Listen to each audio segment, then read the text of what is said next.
It is Friday, and we are working for Crusoe. Friday, July 25th, 2025. He's Smoot. I'm Howley. We're both in Los Angeles. We've got an update on the Middle East, and we've got a big trade deal in Japan and an election, says your note, Sam. So we'll talk about that. And then we also have a heating hot war between Cambodia and Thailand. Where would you like to start, Mr. Park? Let's start with Japan. This is something that we don't often talk about, and so although it relates to the trade issues, which we do often talk about, so it's sort of a twofer. It's a win-win, John. Everybody wins. So the Financial Times reporting: the United States will secure 90% of its profits from a joint investment with Japan, or joint investments with Japan, only if it takes on a proportional amount of risk and financing, Tokyo said Friday, today, as cracks widened in the two allies' interpretation of their hastily agreed trade deal. The Financial Times goes on to say Japanese officials said there was no written agreement with Washington and no legally binding one would be drawn up after Trump administration officials claimed Tokyo would back investments in the U.S. from which American taxpayers would reap 9/10 of the profits. Japan secured a reduction in reciprocal and automotive tariffs from U.S. President Donald Trump's threatened level of 25% to 15% in the deal announced this week. But sharply different perceptions of what was agreed have since become apparent. That is from today in the Financial Times. That's very interesting. It is very interesting because, of course, the White House, the Trump White House, put out a fact sheet about this deal. What they call a fact sheet. Yeah. The United States will retain 90% of the profits from this investment, ensuring that American workers, taxpayers, and communities reap the overwhelming share of the benefit. Now, Sam, I do not negotiate international trade deals. That's probably for the best. Yeah, I'm not a big-time financier. But the fact that you would commit to the record and then publish a statement that one side, your side of this deal, will reap the overwhelming share of the benefit seems... that would seem to disincentivize the deal from going through. That seems stupid, to use a word. Well, and not just that, but the in sectors in which this investment fund, which apparently is going to be investing, are things like semiconductors and other kinds of heavy industrial activity. And so these are investments that, and I think this is something that should be stressed, these are investments that will not come to fruition in any near term, right? You can't build a semiconductor factory overnight or any other sort of heavy industrial facility. Now, there are certainly underused industrial facilities in our country that could be perhaps repurposed, right? But still, these things take time. And I think that's the sort of missing element in a lot of the analysis we've seen of this purported trade deal.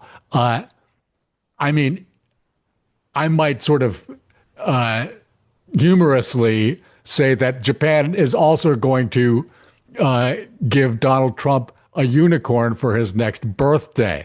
Right. And as we know, his next birthday won't be until next June. And so perhaps by that time he will have forgotten the promised unicorn. But again, it's the time frame, right?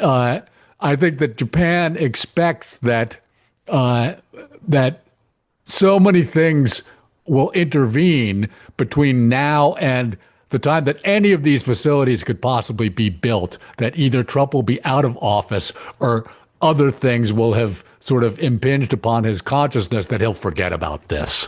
But even apart from that, okay, I have to applaud the Financial Times for using the phrase hastily agreed, because in last week's episode of Working for Crusoe, when we were talking about the trade talks between the United States and Japan, I mentioned that at that point, they were not esteemed to be going especially well.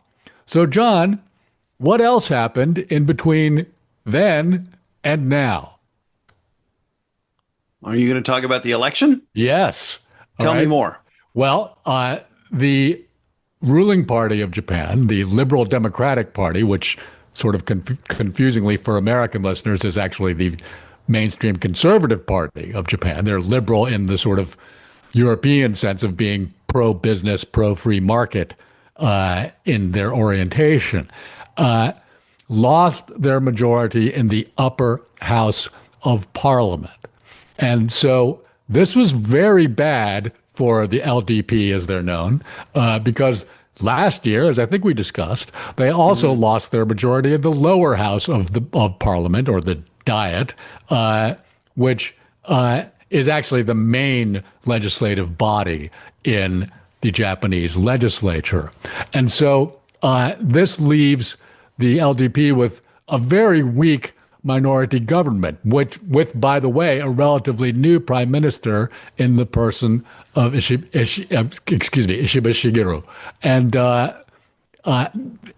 he was under pressure immediately after last Sunday's election results to resign as the head of the LDP, which is what you'd expect from any parliamentary party, that they would put pressure upon their leader to resign in the wake of a poor election result. Ishiba said, no, I will not resign because we're in the midst of this thorny trade negotiation, which suddenly came to fruition after what was said to be contentious talks between the United States and Japan.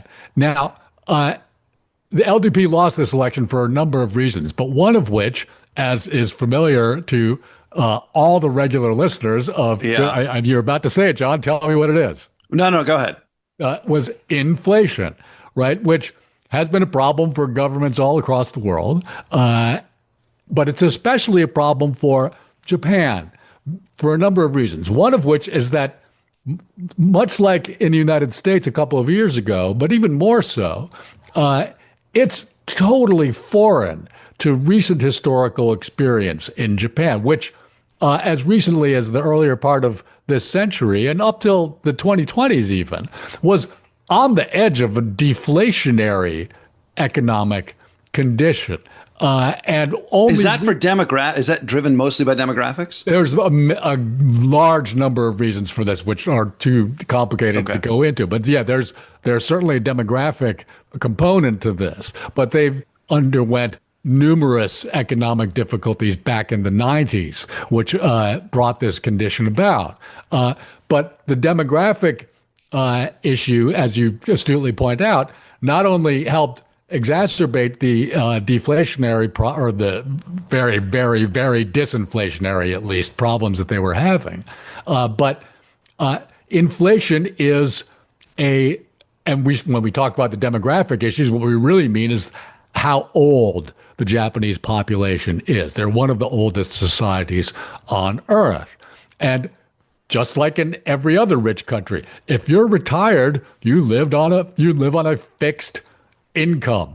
And so if inflation suddenly, for the first time in many years, creeps into your economy, if your if your cost of living is going up and your income is not, and you have no opportunity for it to ever increase because you're retired, this is a big problem. And so this, along with a few other things, but this was the main problem facing the LDP going into this election.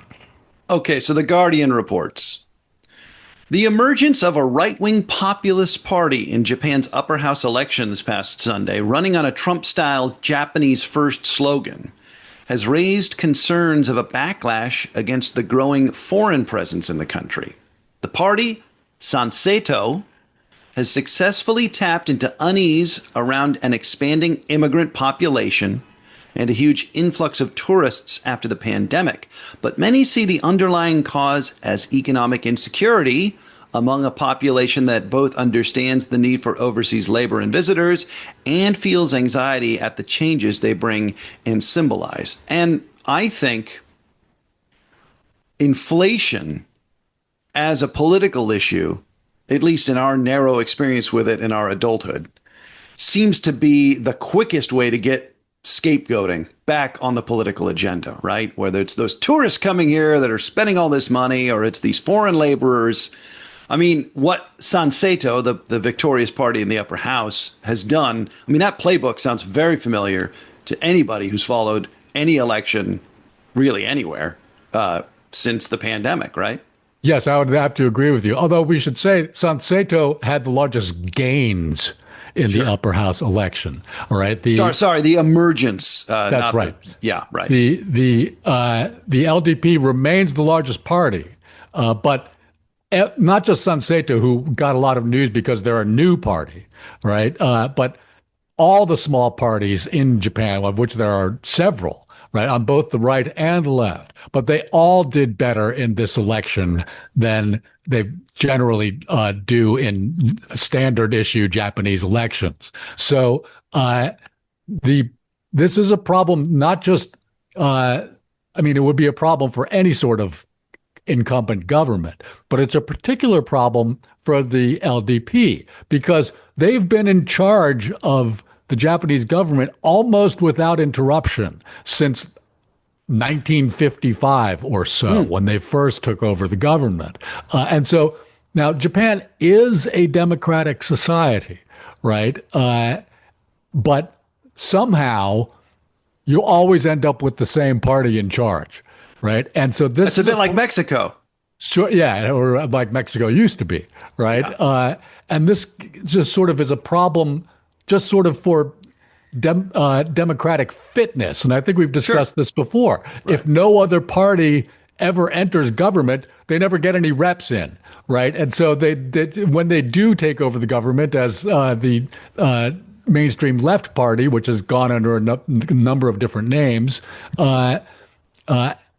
the problem that they've encountered is that they just don't have any experience governing, right? All the civil servants were appointed by the LDP, and so you just don't really just know where all the closets are and, you know, how to find stuff and how to get things done, right? And so, again, this would be a problem for any sort of government, but it's if the LDP is no longer the sort of default governing party, then nobody is, especially in the situation in Japan today, where all these different parties have seats in parliament and to an extent that they never have before. I mean, you talk about how if you never get reps, and the flip side of that is no matter how democratic on paper something is, if you only have one party ever winning, the democracy of the deal tends to recede. And I mentioned Mexico, but you can just look at the southern United States when only the Democrats ever won, right? I mean, that was hardly for a long time. Yes. Yeah. Hardly. Right. Now only the Republicans win. Right. Those are not the most robustly democratic environments. Yes. Or for that matter, Israel, right? Where, you know, they've got many parties, but somehow Netanyahu is always the prime minister. Right. And so I'm not saying that doesn't make them real democracies, but it sort of leads to the impression that democracy doesn't quite live up to its billing. On that note, since you mentioned it, can we just fold in a little Cambodia v. Thailand? Because I do think that touches on something that's in play there. Sure, go right ahead. Okay. So, New York Times, Cambodia and Thailand exchanged fire, or Thailand, as it's often referred to by Donald Trump. Cambodia and Thailand exchanged fire. Perhaps a Freudian slip there. Yeah, sorry. Yeah, and this is terrible. It's a war, so I shouldn't joke. Cambodia and Thailand exchanged fire for a second day Friday today after months of rising tension over the shared border between the two Southeast Asian countries. I'll throw a map up here.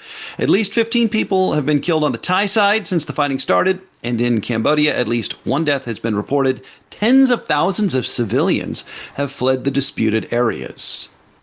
The border tensions have already contributed to a political crisis in Thailand.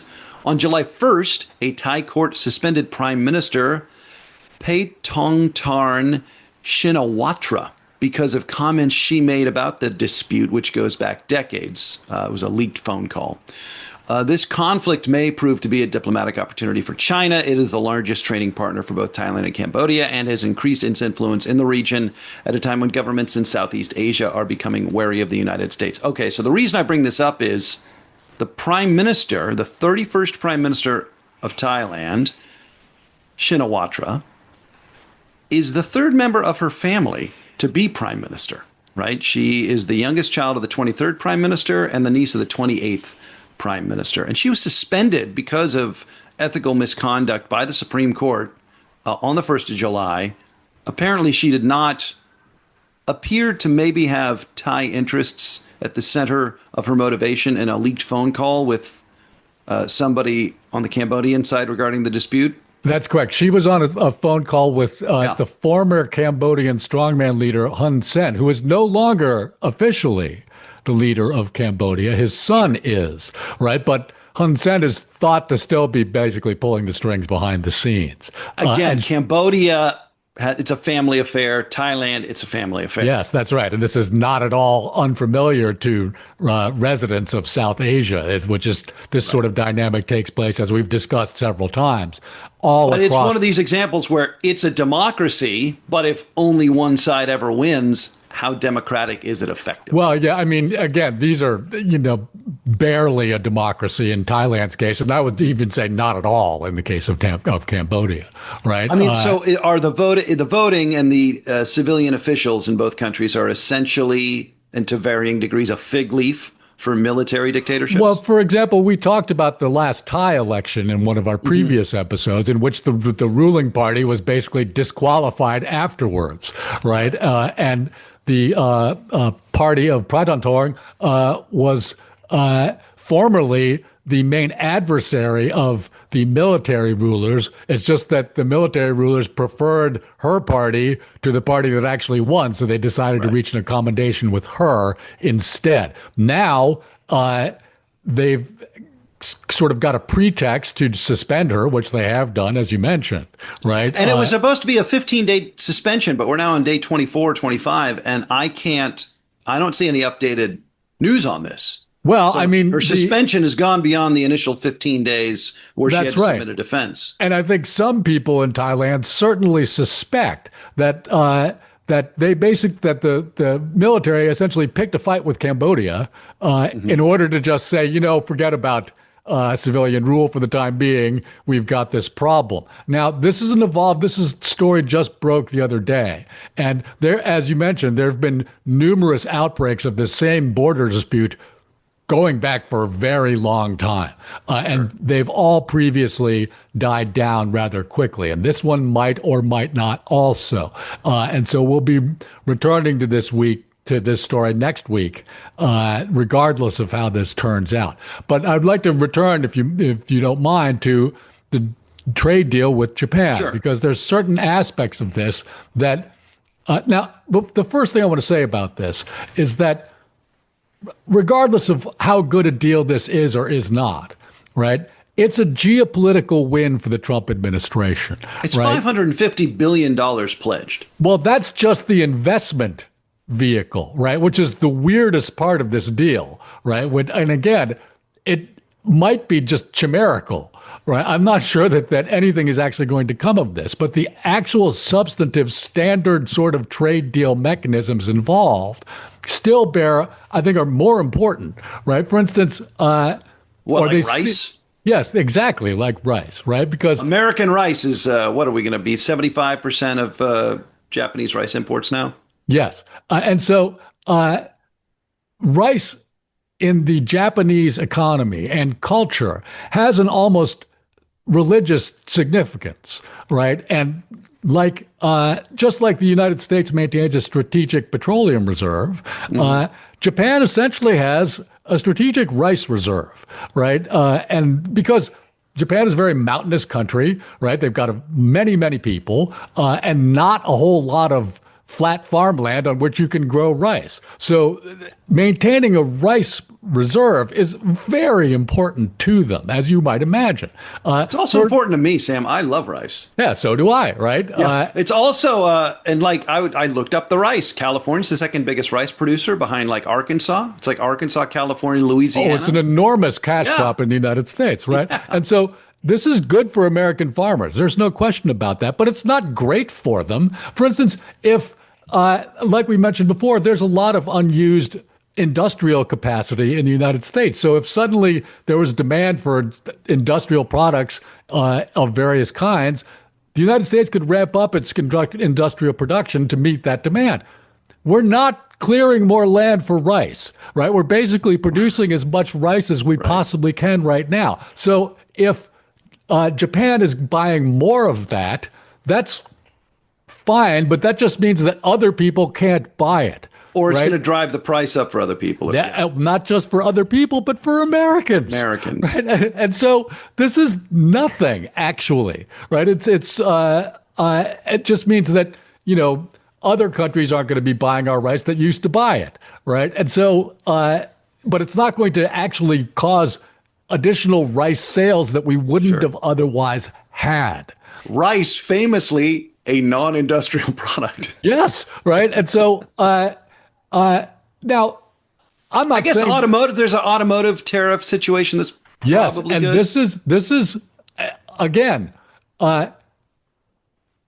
has been the occasion of a rare meeting of incentives between automotive companies and the United Auto Workers Union, who are both against this particular provision of the Japan trade deal, because, as you mentioned, Japanese autos are now going to be down to 15%. But every other country, regardless of whatever deal they might reach, by the way, with the United States, these are the sectoral tariffs, right?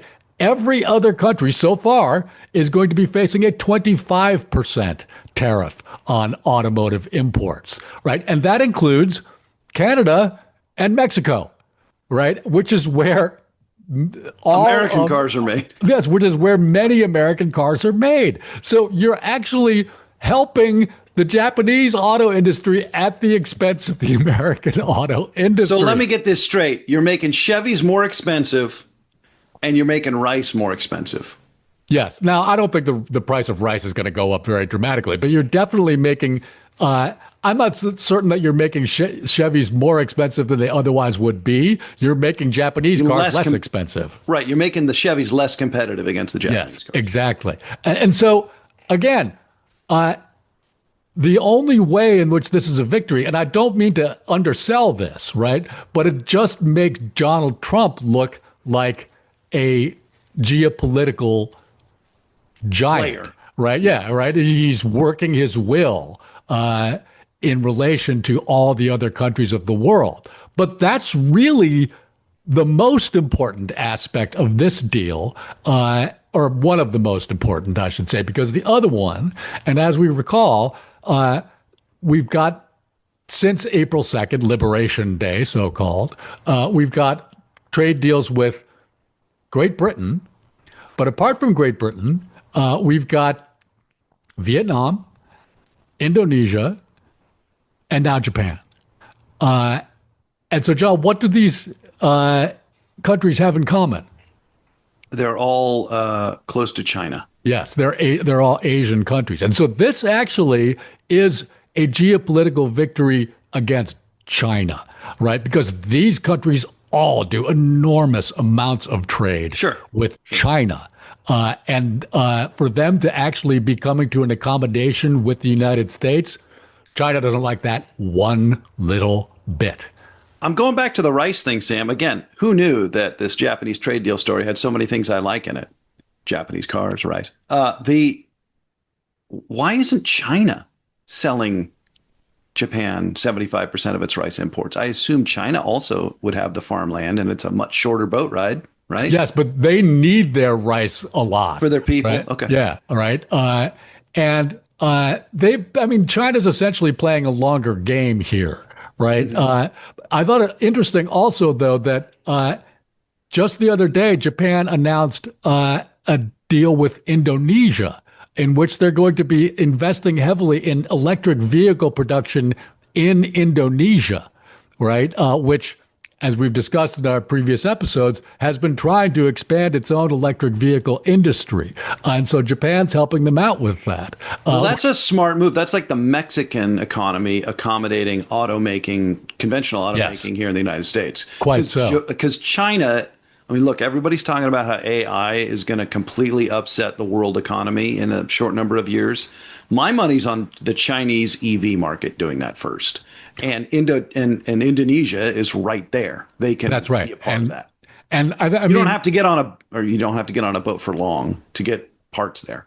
That's right. Now, I think you're probably right about that. All right. If only because China is so far ahead of the United States in particular in terms of electric vehicles and battery technology, right? And just miles and miles and miles ahead. The United States is ahead of China in artificial intelligence, but not by anywhere near as great a distance. China's got very sophisticated artificial intelligence, and for some reason, which I don't quite understand, but the United States has already agreed to allow for the export of some of the more advanced semiconductors to China, which was one of the sticking points in the trade negotiations with China going forward. And so this is going to help the Chinese artificial intelligence industry. But of course, the trade-off here is that China has been very good about letting their rare earths and rare earth magnets back into the United States, which was their negotiating tool. So they've been able to leverage that in order to get access to the semiconductors, which had been denied to them. And our Treasury Secretary, Scott Bessent, seems to think that China will receive another extension for their trade negotiations. So this could go on for the rest of the year. Was it David Wallace Wells? Is that his first name, David? Yes. That we enjoyed his work and his recent appearance on the Bulwark podcast. He cited a statistic that I have since checked out. 75% of all renewable energy projects in the world are either in China or being developed by Chinese companies. Yes. Yeah. It's staggering. Staggering. And especially if we talk about influence in the global South, I mean, I'm not African, or I don't live in any other global South nation. I'm an American, right? I'm thinking that if you live in a poor nation, getting an electric vehicle is more important to you than getting a smarter phone, right? That's just, my opinion. I could be wrong about that, but that's just how not only that, Sam, or just having like a battery bank and a solar situation. Yeah. Right. So, some of these people don't even have electric lighting. Right. I mean, that's. And all of a sudden you unfold a thing and you've got electricity for your phone, for your car, for your whatever. And John, I don't know how you feel. I don't know how you feel about your phone. I think my phone is easily smart enough already. I don't need a smarter phone.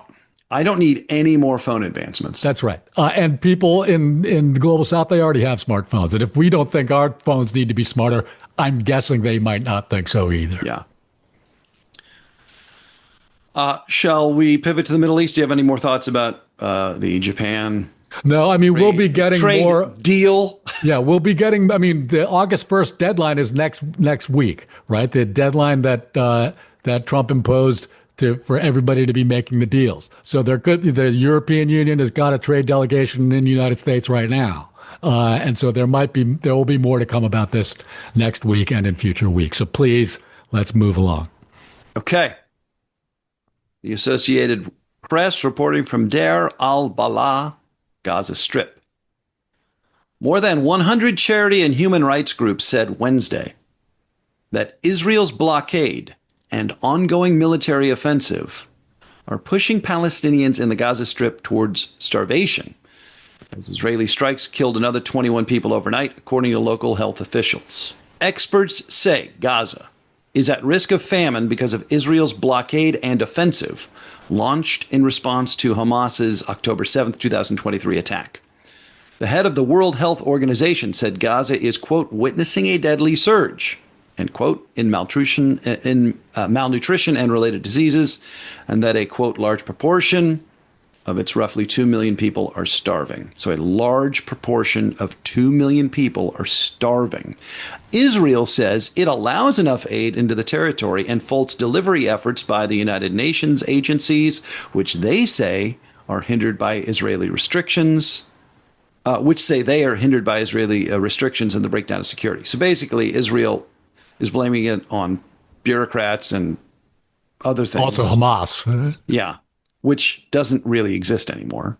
Well, it does, but I think that this is a red herring, frankly. It is, right. So basically, also the letter blamed Israeli restrictions and massacres at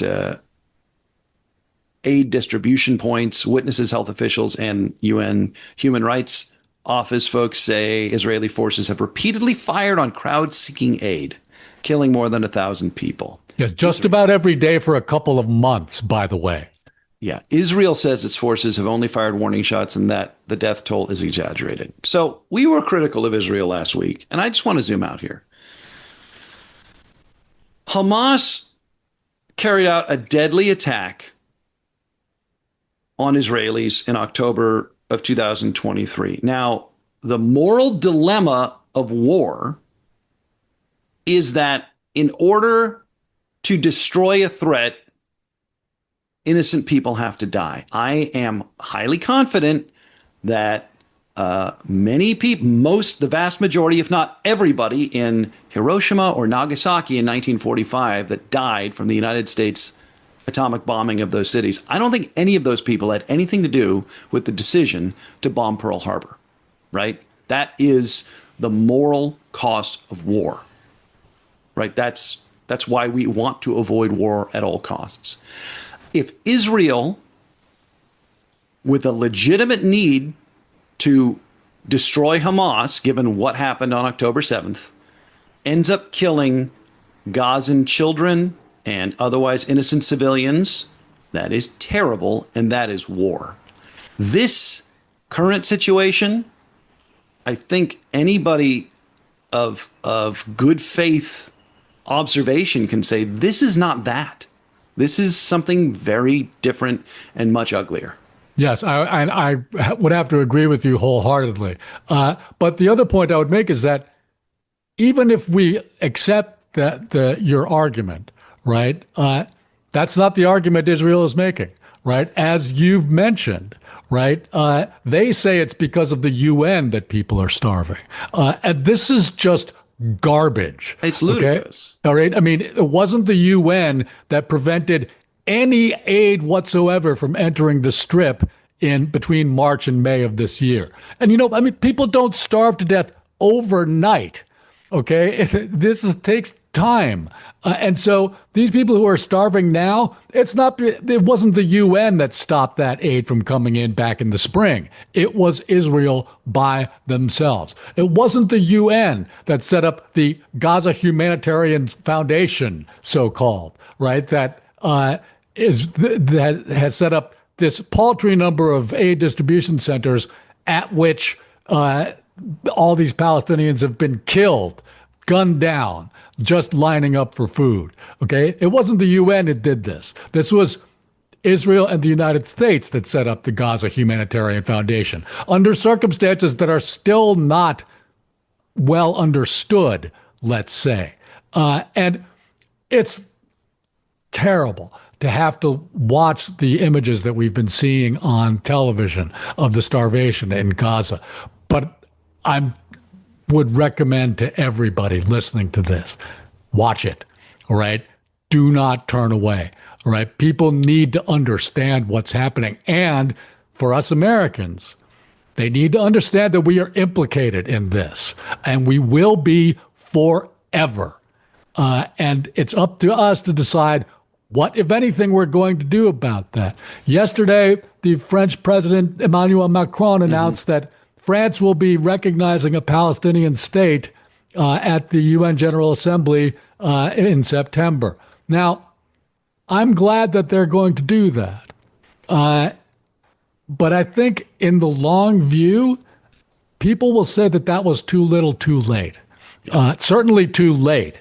because again, it's perfectly fine for France to recognize Palestine as a state, but already today, at the moment that he decided that he was going to do that, it's difficult for anybody to recognize Palestine as a society in any functional sense of that term, not just in Gaza, by the way, but also in the West Bank, which is being continuously carved up and snatched away from its Palestinian inhabitants by Israeli settlers in full cooperation with the Israeli military. Would it be, I don't even want to ask the question. It's obvious. Like, as you said last week, there are elected officials in Israel who explicitly talk about a greater Israel, an expansionist vision. And so when Israel blames the UN or blames Hamas for these things, it's all the more incredulous, or we should be incredulous. We should be incredulous, yeah. Yes. Because there are elected officials in the government that more or less want this to happen. Oh, absolutely. Yes. And, but things are so dire. For instance, Israel has not allowed any foreign news organizations to enter Gaza Strip except under very tightly that controlled. Seems under. Yes, it is underreported, right? And everybody, for instance, the BBC prefaces just about every Gaza story that they air with that disclaimer, right? Mm-hmm. Very few other media outlets are doing so. So all of the footage that we see is actually coming from Palestinian stringers and freelancers that are employed by the various news organizations. Those same news organizations this week are coming out and saying, we're not sure now, day to day, if we're going to be able to rely on these people anymore because they're too weak from hunger to work. Because they're starving. Right. Yeah. Okay. We'll leave it there, Sam. Well, for the time being, yes. Yeah. We'll be back next week. We'll most likely have an update, unless we don't, on Thailand, Cambodia. Hopefully everything dies down. Although let's keep an eye on what's going on with the prime minister there. Yeah, I would agree with that. There will be a Federal Reserve Open Market Committee meeting next week. So maybe Powell will wear that hard hat. Yeah, no, I think that the hard hat was just, but we will backtrack to this week to talk about President Trump's visit to the Fed. And of course, the August 1st deadline will be fast approaching at that point. So we'll see if any other trade deals land on President Trump's desk by that time. Enjoy the last weekend in July, everybody. He's Sam, I'm John. Thanks, folks.